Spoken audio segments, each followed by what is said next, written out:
Yes, dear friends, now let us discuss the next chapter. It is arithmetic function and Dirichlet multiplications. Arithmetic functions and Dirichlet multiplications. So, what is an arithmetic function? Arithmetic function means a real or complex valued function defined on the positive integers. A real or complex valued function defined on the integers is called an arithmetic function or a number theoretic function. So let us discussing the different types of arithmetic functions. Mobius function, Euler-Trojan function, etc. So first we consider the function the Mobius function. What is the Mobius function? Mobius function. What is a Mobius function? It is defined as, or Mobius function is usually denoted by mu. So Mobius function is denoted by mu and is defined as, it is mu of 1 equals 1. Mu of 1 equals 1. And if n greater than 1, means n is a composite number, then this n can be expressed as the product of distinct primes, product of power of primes, pi power or product of p1 power a1 into p2 power a2 into etc. into pk power ak, where pi's are primes. Then this mu of n is defined as mu of n equals minus 1 power k if a equals 1 and 0 otherwise.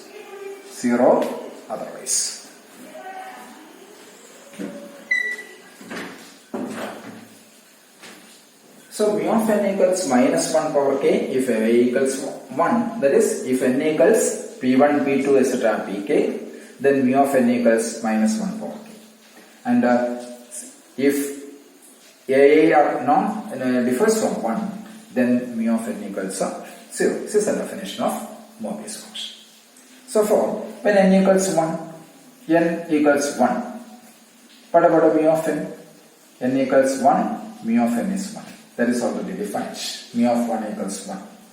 When n equals 2, what is mu of 2?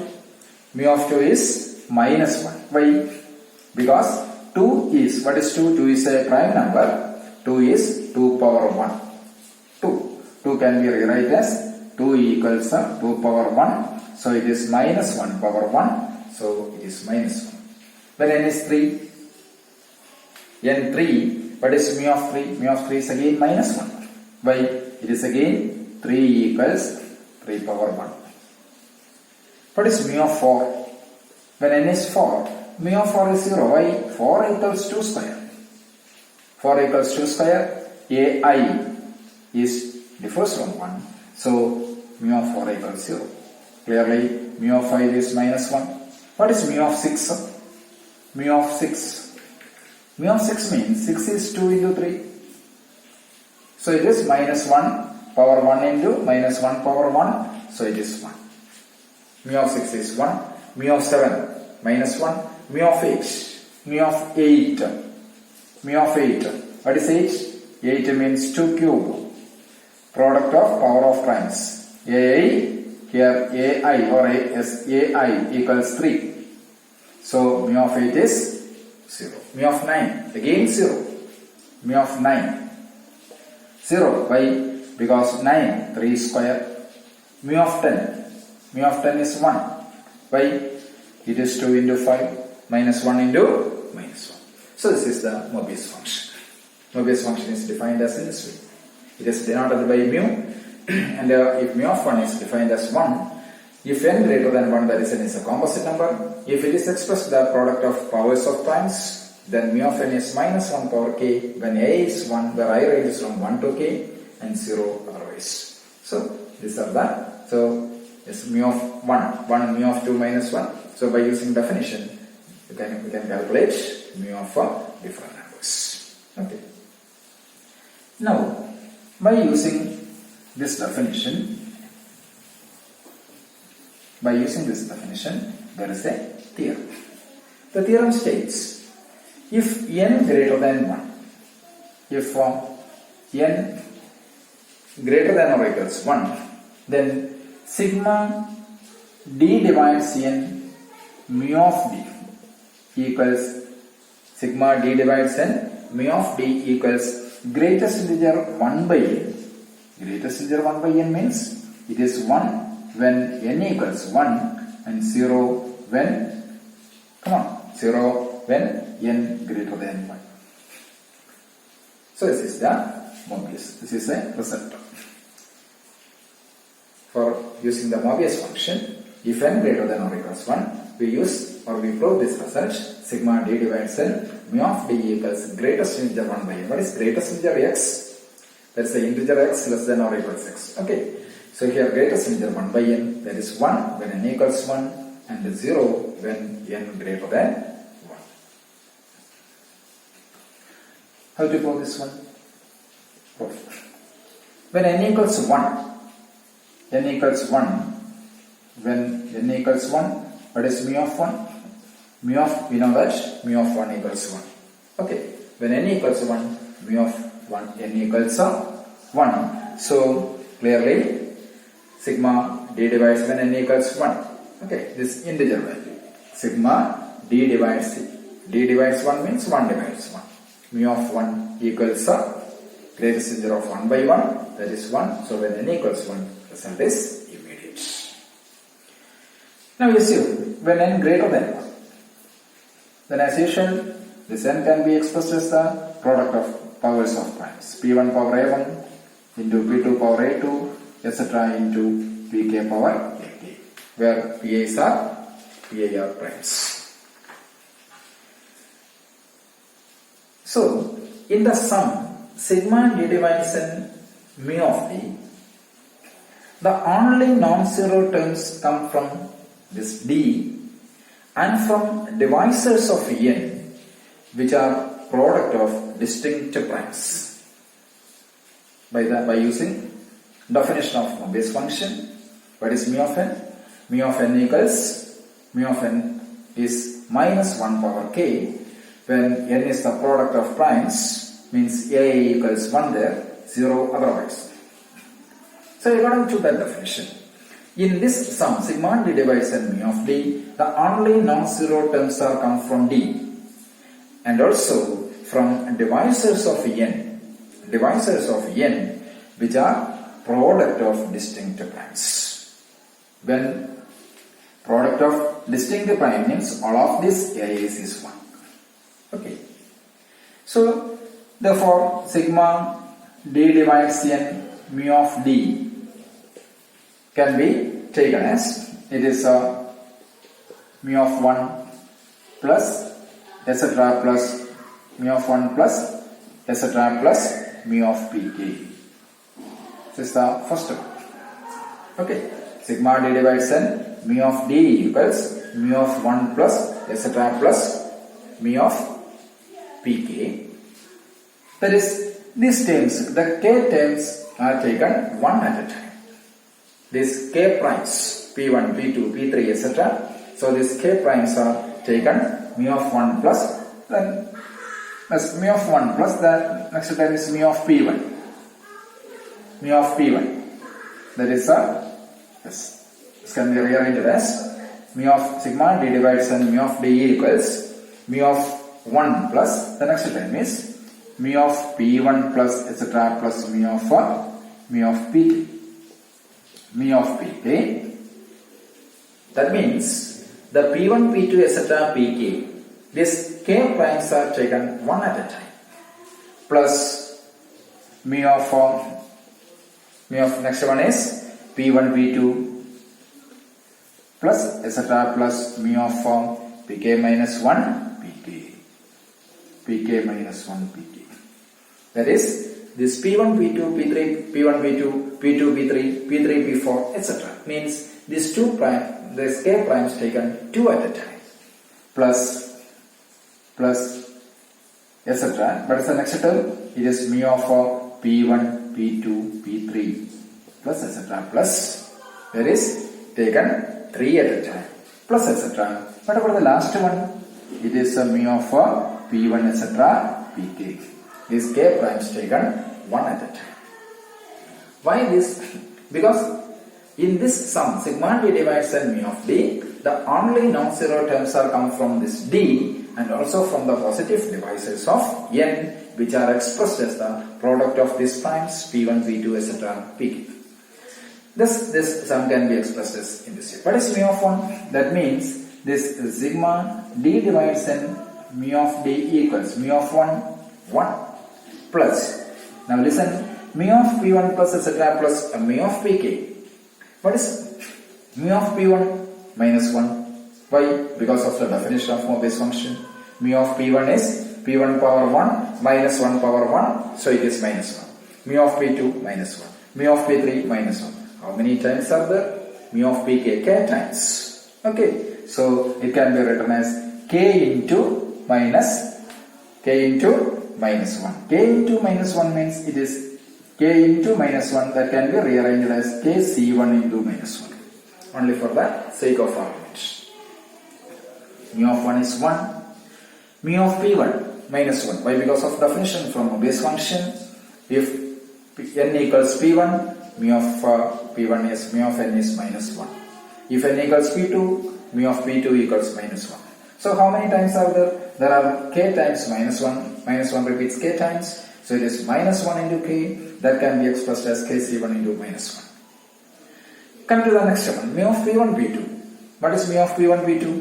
Mu of p1, p2 means mu of p1, p2. That is, if n equals p1 into p2 into p3 into etc. into pk, by the definition of Mobius function, mu of p1, p2, etc. pk is minus 1 power k. In the light of that argument, what is mu of p1, p2? It is minus 1 power 2, minus 1 square. Mu of p2, p3, again minus 1 square. Mu of p3, p4, again minus 1 square. Minus 1 whole square, and so on. So mu of pk minus 1 pk is also minus 1 whole square. How many minus 1 whole square terms are there? How many minus 1 whole square terms are there? There are k terms that are taken 2 at a time. The k terms which are taken 2 at a time means it is kc2. So it is kc2 into minus 1 whole square. So plus, come on, the next one, mu of p1, p2, p3. It is actually sigma mu of pi, pj, pk. Great, mu of p1, p2, p3 plus the next term is mu of p2, p3, p4. The next term is mu of p3, p4, p5 and so on. So it is actually sigma mu of pi, pj, pk. So what is mu of p1, p2, p3? Mu of p1, p2, p3 is minus 1 into minus 1 into minus 1. That's minus 1 whole cube. So there are k items taken. There are k items taken 3 at a time. So how many terms are there? There are kc3 terms. So kc3 into minus 1 whole cube. Okay. Plus etc. Plus. Come to the last term. But 1. Last but 1 means there are k items taken k minus 1 at a time. So it is k c k minus 1 into minus 1 power k minus 1 like this, and it is k minus 1 k c k minus 1 into minus 1 power k minus 1 plus last term mu of p1, p2, p3 etc. pk. It is minus 1 power k. This minus 1 power k means 1 into minus 1 power k, so it can be rearranged as kck minus 1 power k. So it is 1 plus kc1 minus 1 plus kc2 minus 1 whole square plus etc. plus kck minus 1 power k. This is nothing but the expansion of 1 minus 1 all power k by the binomial expansion. Agreed? 1 power k1 plus kc1 minus 1 power 3 plus etc. So it is minus 1 minus 1 all power k, 1 minus 1 all power k is 0 itself. So when n equals 1, result is immediate, and when n greater than 1, the n can be expressed as the powers of primes, product of primes. Then this sum, in this sum, sigma d divides n mu of d, the only non-zero terms are come from this d and from the positive divisors of n. So by using the definition of Mobius function, we can express this sigma d divides n mu of d is like this, and after some manipulations, we will have sigma d divides n mu of d is 1 minus 1 all power k, that is nothing but 0 itself. So this is the proof. So if when n greater than or equals 1, sigma, the result is important. If n greater than or equals 1, sigma d divides n mu of d is greatest integer 1 by n, that is nothing but 1 when n equals 1, 0 when n greater than 1. Okay. Now,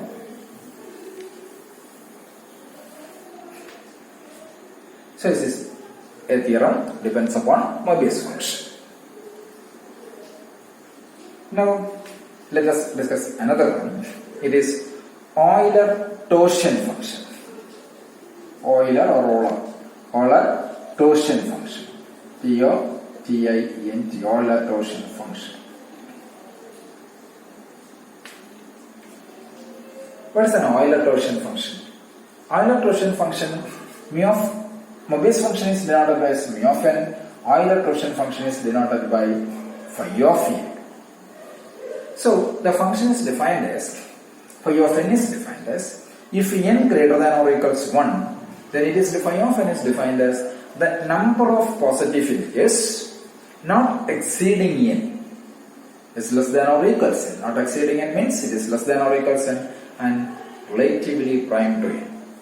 And the relatively prime to n. So means phi of n means the number of positive integers. The Euler-Torsion function is usually defined denoted as phi of n and is defined as phi of n with the number of positive integers less than or equals n, means not exceeding n, and relatively prime to n means, suppose when n equals 1, n is 1, when n equals 1. So what is phi of n? Phi of 1 equals 1. Phi of 1 is 1. When n is 2, the number of, what is phi of n? The number of positive integers less than or equals n, relatively prime to n. So what is phi of 2? The number of positive integers less than or equals 2, primes to 2. What is? There is only 1. 1 is prime to 2. Phi of when n equals 3. So 3. Which are the positive integers? Which are the positive integers less than or equals 3 and primes to 3? 1 is primes to 3 and 2 is primes to 3. What is GCD of 3 and 3? That is 3. So you can exclude this 3. So there are 2 integers which are primes to this 3, 1 and 2. So phi of n is 2. What is phi of 4? The number of positive integers less than or equals 4. 1, 2, 3 and 4. But relatively prime to 4. 1 and 4 is 1. 2 and 4 is not 1. 3 and 4 is 1. So phi of 4 is again 2. Again phi of 5, that is 4. Phi of 6. 1, 6 is 1.